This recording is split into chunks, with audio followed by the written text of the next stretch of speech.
Então, nossa aula de hoje, no meu planejamento, a gente vai introduzir o problema da partícula na caixa e a gente vai falar nessa aula de hoje do ponto de vista unidimensional, né? Então, lá no Classroom, eu deixei para vocês o material da aula no roteiro. Vocês vão ter contato, então, com o PDF do nosso roteiro de aula.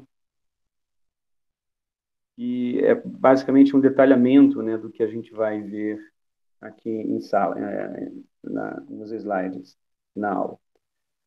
Os slides da aula estão disponíveis também, né, dentro do tópico A Partícula na Caixa. Vocês conseguem acessar e baixar lá o PDF, tá bom? Por favor,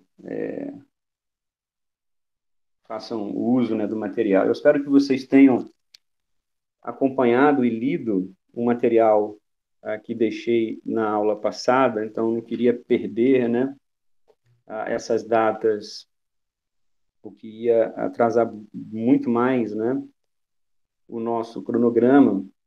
Então, eu espero muito que cada um de vocês da turma tenham estudado, né, os tópicos relacionados à função de onda de Schrödinger. Lembrando que, para essa aula da função de onda de Schrödinger, eu deixei bastante detalhado no roteiro e no material suporte toda a dedução, né, do, do problema, tá? E, e eu espero que vocês tenham, então, mergulhado nesse material, né? Bem como na lista de exercício, para vocês terem, então, o conceito necessário para dar continuação a essas aulas hoje sobre a partícula na caixa. Então, todo o conteúdo dessa aula anterior é essencial para a nossa aula de hoje, tá bom? Mas justamente pensando, né, nessa recapitulação das coisas da aula passada, eu migrei agora para o meu slide, vocês estão vendo aí no slide, então? Então, sim. Legal. Vocês vão perceber, então, que o que nós tínhamos conversado, né, 2 semanas atrás, tem tudo a ver com essa transição dos conceitos clássicos para o conceito quântico. E eu trago de novo esse slide para vocês verem novamente aquela questão de que na formulação, desde a formulação primeira, né, original de Bohr, passando pela formulação de de Broglie e culminando, né, com a equação de Schrödinger, vocês perceberam que a tentativa foi justamente de chegar, né, de tentar chegar numa descrição do movimento do elétron em torno do núcleo. Um paralelo que se tem com a física clássica, no qual as equações de Newton descrevem o movimento de uma partícula macroscópica. Mas na formulação de Schrödinger, vocês vão lembrar do estudo que fizeram, que, primeiro, né, era sabido, através de evidências experimentais, que a teoria de Bohr ela nem sempre era capaz de prever os níveis de energia corretamente.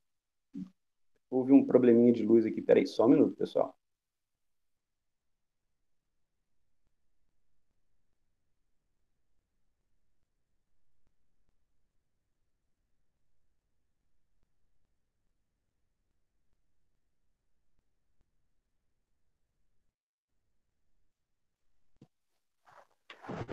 Deu uma queda aqui rápida, momentânea, do dispositivo de energia no quarto.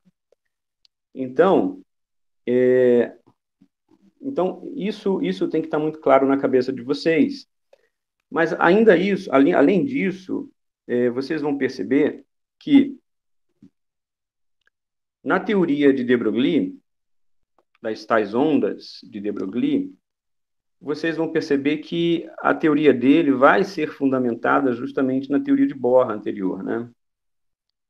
E justamente por isso, da mesma maneira, como ela foi construída e pensada em cima das órbitas clássicas e estáveis de Bohr, ela também não será capaz de explicar corretamente os níveis de energia dos átomos.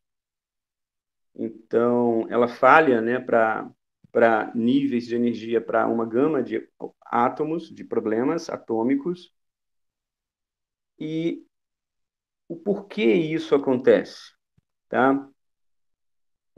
Isso acontece porque nas tais descrições de de Broglie das ondas, ele simplifica o problema usando a ótica geométrica, conceitos e fundamentos da ótica geométrica. E o que Schrödinger, como vocês observaram no material da aula passada, né? O que Schrödinger vai fazer é perceber que algo um pouco mais rigoroso, né? Um tratamento, uma operação um pouco mais rigorosa do problema deveria ser feito. E esse rigor, né, que Schrödinger vai enxergar é tratar o problema com os fundamentos da ótica ondulatória e não a ótica geométrica. Então, esses conceitos devem estar muito claros na cabeça de vocês, viu? Bem, e o que era sabido na época e muito bem conhecido? Alguns conceitos importantes de formulação matemática, como a formulação do Hamiltoniano clássico, né? Do operador de energia cinética mais energia potencial.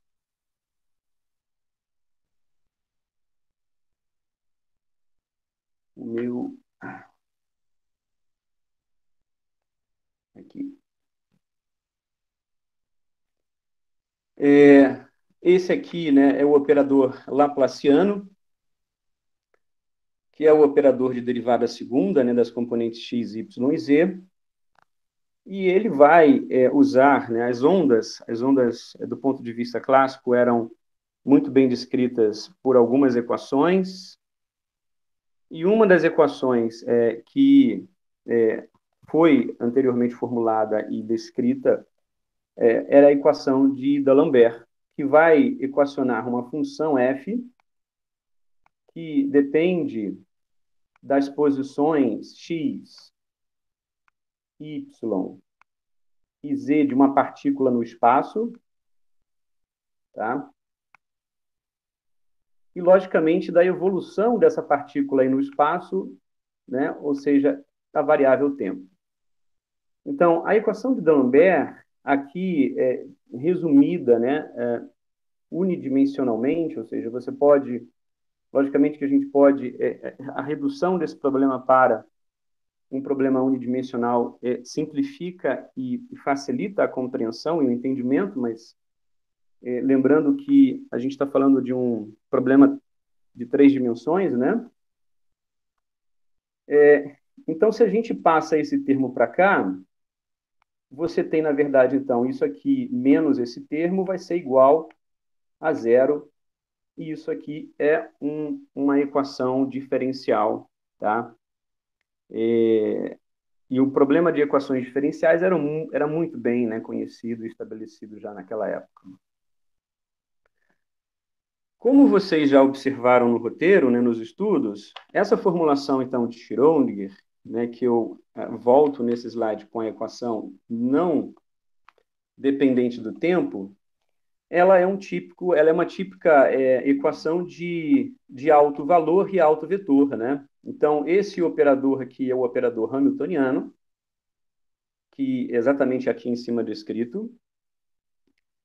Nós vamos falar bastante, né, dos operadores em quântica, mas para vocês já entenderem desde agora, um operador, tal como descrito aqui, ele vai agir sobre uma função de onda, no caso psi de x. Então, aqui no caso, nós temos o operador hamiltoniano que age sobre essa função de onda e ele vai retornar a mesma função de onda multiplicado por essa, digamos, esse valor de energia, esse alto valor de energia. Tá? Então, isso está muito bem detalhado, muito bem descrito nos roteiros da aula passada e no material que então eu passei para vocês, viu? Bom,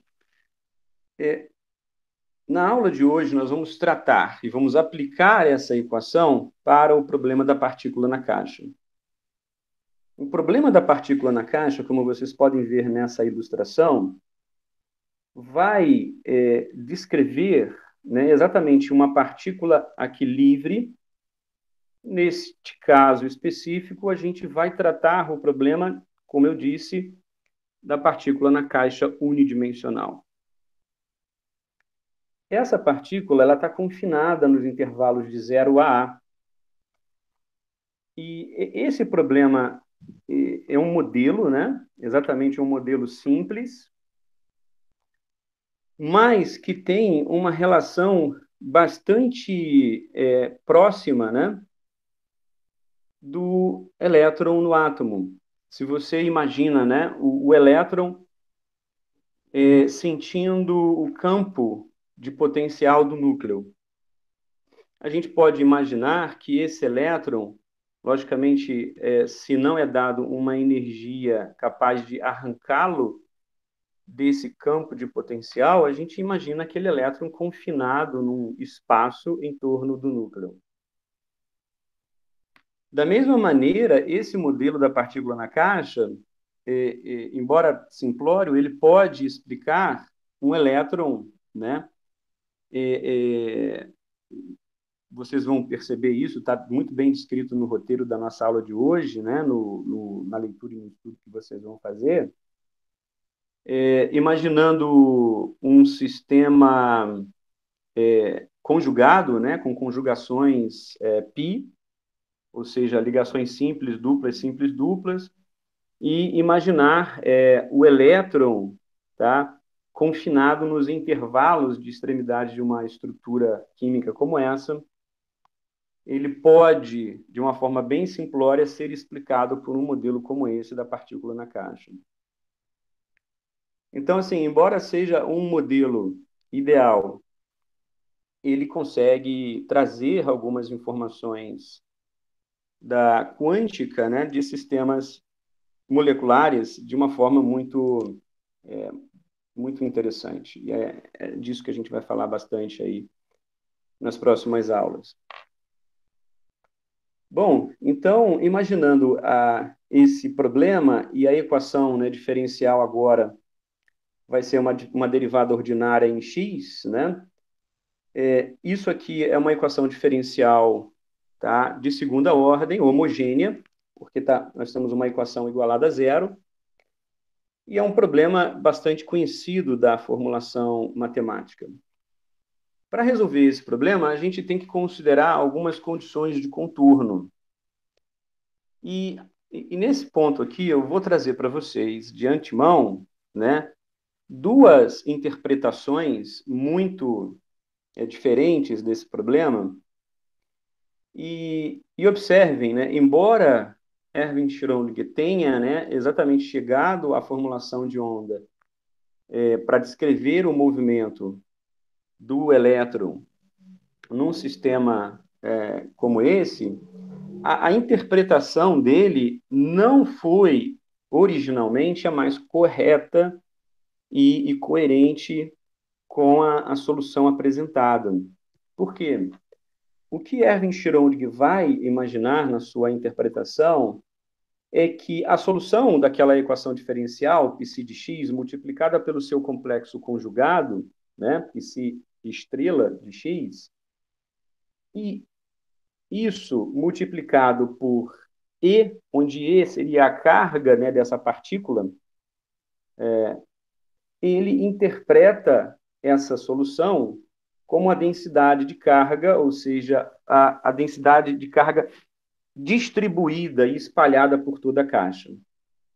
Então, para Erwin Schrödinger, essa densidade de carga ela estaria, né, digamos, distribuída de uma forma homogênea em toda aquela região da caixa.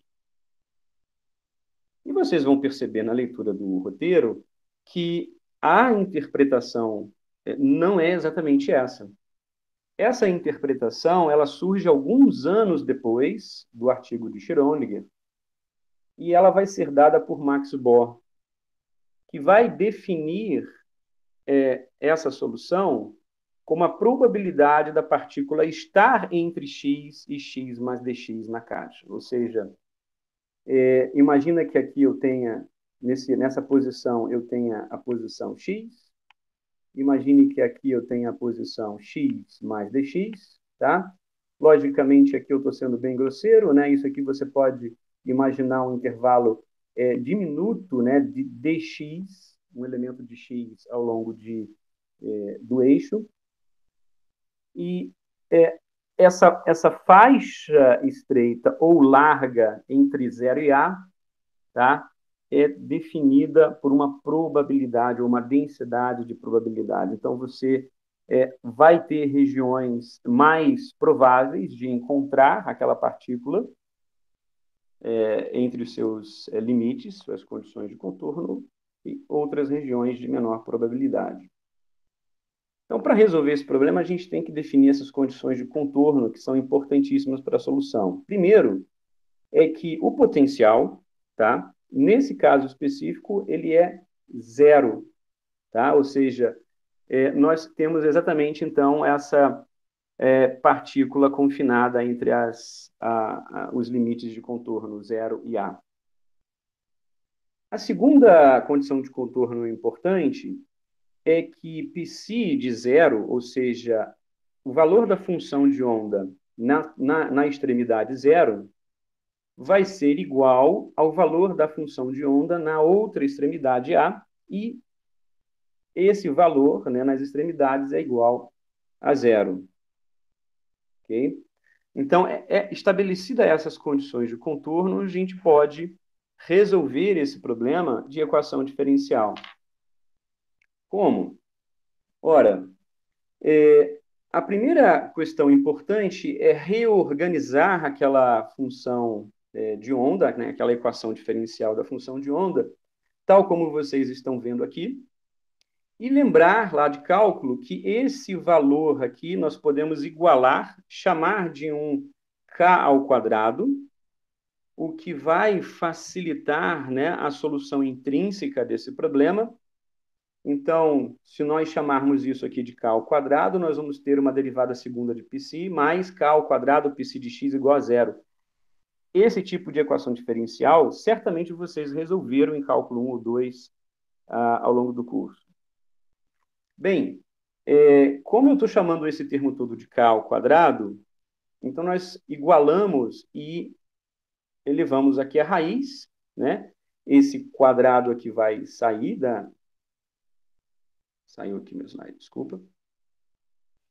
Esse quadrado aqui vai cortar, por isso nós vamos ficar com esse termo aqui abaixo na equação, tá? E a solução para uma equação diferencial de segunda ordem homogênea, ela tem essa cara, né? Ela pode ser resolvida por uma somatória de cossenos e senos. Então, a solução geral de π de x, ela pode ser escrita como A vezes um cosseno de kx mais B seno de kx. Alguém ia fazer alguma pergunta? Por favor, fique à vontade. Duas coisas, professor. Quando eu tive uma vez de resolver esta equação, no caso, para uma apresentação no grupo de pesquisa, dava para fazer isso solucionando a equação característica. Que eu iria encontrar uma raiz, eu encontraria raízes imaginárias, de modo que as soluções seriam da forma semelhante a cosseno de kx mais b seno de kx. Eu encontraria em si raízes imaginárias, usando a equação característica. Seria uma solução ao quadrado, mais enfim, uma outra forma de resolver. Eu não sei se é exatamente... Sim, existem várias formas válidas, né? Não entra dentro do escopo do nosso curso explorar todas essas possíveis soluções, mas, inclusive, isso aqui pode ser resolvido por exemplo, séries de Frobenius. Não sei se vocês já resolveram séries de Frobenius. A série de Frobenius resolve essas equações de diferenciais de segunda ordem, tá? Outras séries também, elas chegam na mesma solução. Ou seja, na verdade, nós temos, assim, várias, né, possíveis soluções, tá? E certamente essa daqui talvez seja uma das mais simples e implementadas na grande gama de livros que tratam do assunto, ok? Ok, certo, obrigado. Bom, uma vez que você tem a solução geral aqui descrita, como essa combinação de cosseno e seno, nós precisamos aplicar as condições de contorno acima, ou seja, quando x for zero, né, substituindo aqui x igual a zero, a gente vai ter cosseno de zero. Cosseno de zero é 1, e o seno de zero é zero. Então, nós vamos ter que π de x vai ser igual a A. Então, vocês estão vendo que esse valor aqui, para a condição acima de π de zero, vai a 1, e esse termo aqui, ele anula. Então, nós temos que π de x igual a A. Para atender a condição de contorno, nós vamos ter o valor de A igual a zero como solução do problema. Enxergaram? Ficou claro para vocês isso? Ok? Ok, então, se A é igual a zero, então nós ficamos com a solução π de x, né? π de x, ok? Vai ser igual a B seno, seno de kx. Eu acho que ficou ruim de escrever aqui no cantinho. Tá? Seno de kx. Então, agora, aplicando as mesmas condições de contorno para essa solução, o que nós temos? Nós temos exatamente isso aqui. Quando seno, no caso aqui, para que B seno Ka seja igual a zero, nós sabemos que B igual a zero é uma solução, só que é uma solução trivial, é óbvia. Ela não nos ajuda a resolver o problema. Ou seja, A igual a zero, B igual a zero são as soluções triviais que vai atender às condições de contorno do problema. Mas essas soluções triviais não nos interessam, né? Então, a segunda solução é que seno de Ka tem que ser, então, igual a zero. Para seno de Ka ser zero, nós temos que Ka será, portanto, múltiplos inteiros de π. Ou seja, todo o valor inteiro de π atenderá à condição de contorno, e isso será a solução do problema. O que nos leva à seguinte resolução. Para que Ka seja igual a Nπ, esse A ele então vem para cá, então K vai ser igual a Nπ sobre A. Lembrando que K, nós tínhamos definido K anteriormente, né? Nós chamamos isso de K ao quadrado, né? Isolamos K como esse valor, e o que nós estamos fazendo aqui nessa equação é retornar o valor de K à solução, tá? E com isso nós obtemos as energias, tá? Para cada inteiro n do problema. Então, observem que agora, nessa solução, e para esse problema característico, assim para outros problemas característicos que a gente vai estudar mais à frente, como o oscilador harmônico, o problema do oscilador harmônico, o átomo de hidrogênio, n, esse número inteiro, ele sai naturalmente da solução do problema, aplicando aqui a ótica ondulatória. Com isso, Schrödinger ele, né, chega a uma formulação baseada nesse conceito e coloca sobre as tais órbitas uma certa, digamos, incerteza em sua descrição, tá? Que vai ter esse caráter, digamos, de probabilidade, né? Natural, como solução natural desse problema. Eu gostaria de fazer uma observação importantíssima ao chegarmos nesse problema, que nós vamos ter as energias para cada um dos estados, né, da partícula na caixa, n igual a 1, 2, 3, tá? E assim por diante. Mas uma historinha peculiar, tá, para vocês, isso está bem descrito lá no roteiro, eu conto essa história sobre esse problema. As tais ondas de de Broglie foram publicadas no seu trabalho, em sua tese, em 1925.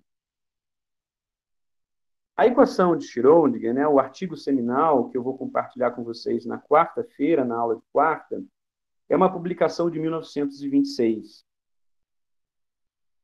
Nesse período, Schrödinger ele vai ser convidado, né, quer dizer, na verdade ele vai fazer um estágio, né, como pesquisador visitante, quase um estágio pós-doutoral, no grupo do Peter Debye, né, o famoso Peter Debye da química, né, das teorias de Debye-Hickel e por aí vai.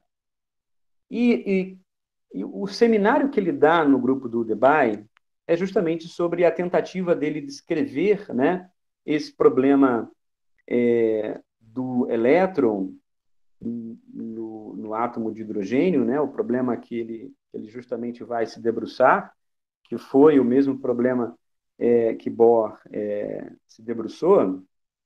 E no primeiro seminário, o Peter Debye, no final do seminário, ele diz que faltava algo na sua tentativa e que a sua formulação talvez precisasse de uma descrição ondulatória.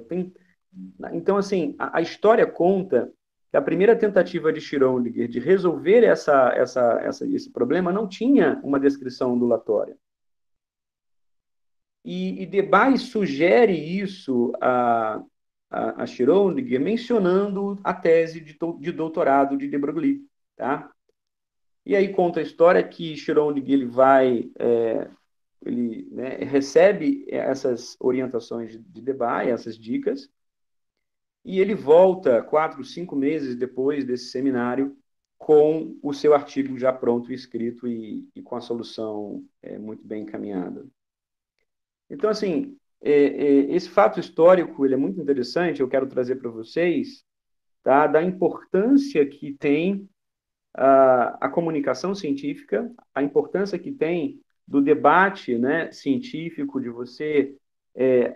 a ciência ela é feita de forma coletiva, você precisa expor as suas ideias à comunidade, ter, né, uma ressonância, um feedback da comunidade, para saber se o que você está fazendo está no caminho certo ou num caminho não tão certo, que precisa de correções. É esse processo que sempre aconteceu, enfim, na ciência, e é esse processo que acontece naquela época. Tá? Então, vocês vão perceber, vou trazer aqui uma frase que está num dos roteiros, de Bassalo e Caruso, que escrevem, né, um texto sobre tipo, os trabalhos, né, as contribuições de Schrödinger, não só para a física, mas também para a filosofia e para a história da ciência, enfim. Ele diz assim, nos primeiros 25 anos do século XX, vocês conseguem dar um zoom aqui para ficar bem claro para vocês? Já dá para ler, professor. Ele escreve assim, ó, nos primeiros 25 anos do século XX, né, um dos problemas mais intrigantes da física era o caráter dual da luz, uma vez que em certos fenômenos ela se apresentava como onda, caráter esse observado, né, nas experiências de fração e interferência, tema esse que a gente tem debatido nas últimas aulas, e em outros fenômenos se apresentava como corpúsculo, caráter esse observado no espalhamento da luz pela matéria. Constatado independente em 1923 por Compton e Debye. Então, essa historinha que eu falo aqui de Debye, né, esse é o Debye, o Peter Debye que eu falo, né? E que era um full professor, né? Um pesquisador consolidado e que recebe, então, o Schrödinger em seu grupo num estágio aí de quase um ano de pesquisa. E aí, vocês vão observar aqui no final do roteiro, né? Que a equação, então, acima, ela vai descrever os estados estacionários em uma dimensão e tal formulação, ainda que não dependente do tempo. Então, nós estamos introduzindo, né, essa equação de onda, nesse primeiro momento, a sua solução independente do tempo, mas lembrando desde já que a solução completa ela inclui o tempo, e isso será justamente tema das aulas mais à frente. Ela consegue, então, explicar uma série de fenômenos químicos em termos de uma função de onda de estados estacionários. Outra observação é que essa formulação possui um caráter de equação de alto valor, como eu falei com vocês, demonstrada por Schrödinger no seu artigo seminal de 1926, e que também é destacado na sua lecture do Nobel em 1933. Então, assim, a gente está com essas aulas, né, com o texto e o material compartilhado na semana passada, mais nossa aula de hoje sobre esse tópico, introduzindo para vocês, né, agora no estágio mais avançado, né, os fundamentos e conceitos que estão por detrás da física quântica moderna e da química quântica moderna. Destacando mais uma vez que a interpretação, tá, que é dada por Max Bohr não é a única, houveram, né, existiram outras interpretações na época, e isso, durante bom tempo, foi um motivo de grande debate na comunidade científica. E é esse tema da interpretação e das aplicações dessa solução que nós vamos falar na quarta-feira, na aula de quarta-feira. Então, para hoje, vocês têm a leitura do roteiro, e quarta-feira a gente tem, então, nossa aula continuando esse problema. Como eu tive que fazer uma reformulação e a gente tinha agendado uma dinâmica antes, por conta dos problemas ocorridos na semana passada, a gente teve que fazer uma reformulação do planejamento para dar sequência, né, ao curso e a gente não ser prejudicado. Queria abrir para vocês para perguntas, dúvidas e saber também de vocês como está sendo a resolução da lista, aliás, dos exercícios, das questões. Eu acho que todos vocês devem ter percebido isso, estendi o prazo para entrega para quarta-feira e deixei esse recado no mural, lá no Classroom. Acredito que todos tenham recebido, certo? Sim, professor. Até obrigada por ter colocado para quarta-feira. Não, eu mesmo imaginei que estava muito apertado, porque são vários exercícios, e a ideia é justamente que os exercícios sirvam de um guia mesmo, de estudo, de revisão, para vocês, ao fazerem, né, o exercício, vocês terão que consultar o material, estudar, vocês estão justamente assimilando os conceitos e o conhecimento passado. Sim, eu achei que ficou bem legal os exercícios desse artigo. Pelo menos eu tive que ver todos os roteiros para tentar entender melhor.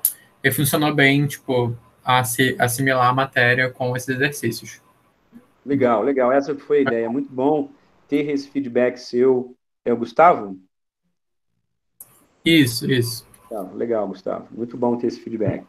E professor, como a prova está marcada para segunda-feira, não sei se tem como manter na data de segunda, porque é o dia que eu folgo do trabalho. Aí, se puder manter, que eu tinha deixado justamente para conciliar com o dia da prova. Isso. Então, falando da prova, né, da programação de avaliação para vocês, eu deixei, então, a lista para ser entregue na quarta. Quarta-feira, eu estou preparando o material para vocês, que eu desde já de alguns cursos atrás percebi que era necessário fazendo uma revisão, um apanhado de conceitos importantes de probabilidade, que são muito importantes e úteis para nós aplicarmos a física quântica. Então, eu sei já que, né, o curso de estatística ele foi cortado, não existe mais para vocês que são... Acho que mesmo para vocês agora que estão se formando, vocês não tiveram estatística, né? Da licenciatura, eu acho que não tem, não. Acho que é só É. industrial. Só química industrial que tem, eu acho. E aí, mas assim, embora tenham já né, tenham já, né, esse background, esse fundamento lá do nível médio, enfim, né, antes de entrar na faculdade, ou seja, são conceitos de probabilidade básicos, né, nada muito complicado, né, conceitos de variância, de distribuição normal, enfim. Eu estou trazendo esse material para a nossa aula de quarta-feira para fazer essa revisão desses conceitos, né, e aí exercício só de fixação mesmo, de vocês lembrarem desses conceitos de probabilidade, que são necessários, são importantes. E aí eu estou programando a nossa avaliação para segunda-feira que vem, tá? E aí como é que seria essa avaliação? Seria uma avaliação aí com 5 ou 6 questões, tá? Que vai pegar toda o conteúdo, né, até a aula de quarta-feira. Então, a lista de exercício ela já será automaticamente um bom estudo, né, um bom guia para vocês estudarem para a prova. Eu só estou na dúvida como será, ou seja, eu e o Rafael estamos discutindo se a gente aplica e deixa online e vocês têm um prazo de X horas para fazerem e devolverem a lista resolvida, enfim, como que a gente vai planejar isso da melhor forma possível, entenderam? Professor, não sei se serve como sugestão, mas nas outras matérias que eu tive, eu achei que foi essencial ter aquele tempo tipo de imprevistos com internet, com imprevisto com alguma outra coisa, porque particularmente para mim aconteceu de simplesmente Não, sim, na prova, a sem dúvida. internet dá problema e tive que dar mais tempo, sabe? Não, sem dúvida, sem dúvida. Eu também tenho, nos últimos cursos, praticado algo desse tipo, né, deixando um prazo maior e vocês entregam, enfim. Mas aí eu e o Rafael vamos decidir isso até quarta-feira e a gente passa para vocês os detalhes. Alguém tem mais alguma dúvida em relação à nossa aula de hoje? Ficou claro a solução da partícula na caixa para vocês? Sim, professor. Sobre o comprimento total da caixa, o tamanho da caixa, no caso, uma vez no livro do Fisicoquímica Orgânica, do Ansling, eu vi uma racionalização para, por exemplo, aromaticidade, que haveria a racionalização que apresenta é que haveria uma maior estabilização por aromaticidade, porque seria analogicamente como se tivesse uma caixa maior. O argumento apresentado. A questão da aromaticidade, também a gente tem um problema ali de uma partícula confinada, né? Sim, ele imagina que seria como se fosse quando você tem aqueles orbitais conjugados com o mesmo sinal de onda, ele imagina como se fosse uma caixa enorme, quando você tem vários orbitais. Assim. Exato, exatamente isso. E aí vocês vão perceber que tem um problema desse no roteiro. Estão vendo aí no slide, na tela, a figura 2? Sim. Tá? A figura 2, ela está no roteiro da nossa aula de hoje, e vocês vão perceber que aqui nós temos graficamente as soluções que eu mostrei na aula, onde do lado esquerdo, tá? Nós temos exatamente aquelas soluções para a função de onda, tá?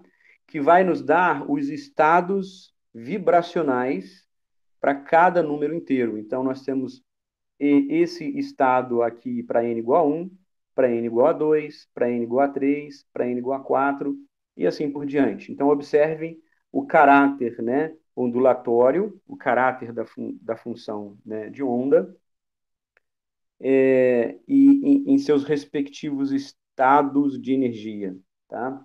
E do lado direito, o que nós temos é a densidade de probabilidade, ou seja, é o módulo quadrado da função de onda, né? Ou seja, é pegar a função de onda, multiplicar por seu psi estrela, tá? Isso no intervalo de 0 a A, ou no intervalo de x a dx, nos traz o conceito de densidade de probabilidade. Então, observem que, ao fazer isso com a função de onda, né, elevando ao seu quadrado, isso está num dos exercícios que eu vou colocar para vocês aplicarem mais à frente, aquele, aquele, aquele número complexo inerente, né, da função de onda, isso vai a valores positivos e você tem esse gráfico aqui à direita, mostrando as regiões de maior densidade de probabilidade, né, de máximos, de mínimos, de menor densidade de probabilidade, e os respectivos nós que acompanham para cada um dos estados de energia. Tá? Logicamente que a posição desses nós ela está relacionada nas interseções da função de onda no eixo. Então, isso deixa muito claro para nós, tá? Os conceitos relacionados ou as interpretações relacionadas com a função de onda. E abre-se aí um debate que vai ser tema de quarta-feira, que é justamente essa interpretação, que foi um grande desafio para o próprio Schrödinger, que chega à solução, mas não tem uma interpretação física clara dessa solução, né? E abre-se, então, esse debate na comunidade, na época, ampla, das várias interpretações que certamente alguns de vocês já ouviram falar em alguma disciplina ou por conta própria, né, em leituras próprias, tá? E que a gente vai trazer para vocês na quarta-feira, tá bom? Perfeito, professor. Muito obrigado. Legal? E aí, no roteiro, na sequência, eu peço que vocês estudem o roteiro bonitinho, porque, Patrick, está lá justamente o problema, tá? Na figura 3, colocado para, por exemplo, resolver os estados de energia para o butadieno, usando conceitos bem simplistas e usando o conceito da partícula na caixa, imaginando essa partícula confinada nos intervalos da extremidade da molécula. Então, estudar esse roteiro 3 é importantíssimo para vocês entenderem a aplicação disso para um problema como esse com sistemas conjugados.